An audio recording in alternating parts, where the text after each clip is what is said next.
the people who really taught me something were the wire photographers. And that's actually the kind of photography that I got into. I got into working for newswires because I think their mentality was really was to be able to tell the story as accurately, as balanced as possible to reach as many people. And whether it takes one photographer or an entire team of photographers working for the Associated Press or Reuters in different countries, in Israel and in Lebanon, to cover that conflict, it wasn't about the individual photographer, it was more about the story and the organization providing the rounded story. And I think I really found something in that. And so from that war, I started working actually with Reuters and then the Associated Press. I'd been in the middle of a lot of different assignments and long-term projects. And the first story that I was originally going to do for Persistence, which was a continuation of one that I'd been working on for quite some time, was I've been trying to make a journey from Somalia to Yemen by boat and following the exodus of refugees. So I made that journey twice, or attempted that journey, but every single time something went wrong. We got arrested, spent a long time in jail, our boat broke down in the middle of the water, and a lot of things happened, and it was a really hard project, which I'm still actually working on now. And so it was interesting. I was trying to do that as my Persistence project.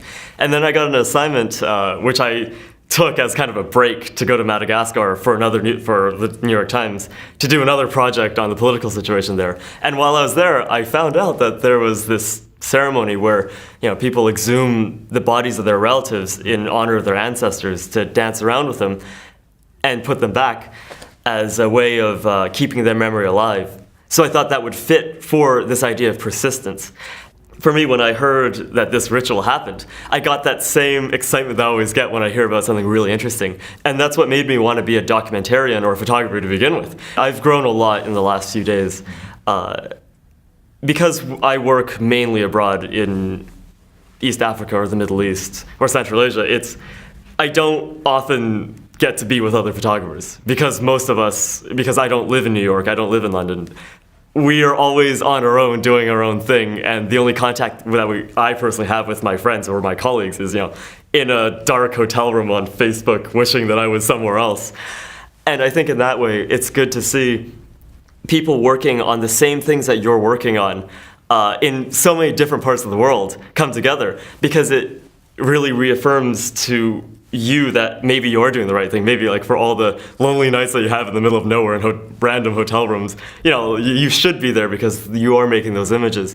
There's a lot of issues that we've discussed that I think I have been struggling with. For example, balancing aesthetics with storytelling. Trying to find this balance between telling the story and a visual coherence. And I think for me, I've discovered that maybe because of my wire background, I'm a very literal photographer. I try to make every image as literal as in telling an entire story within that one single moment and being honest to the story. And it's been interesting to see the different ways that the different masters with their different backgrounds edit, because some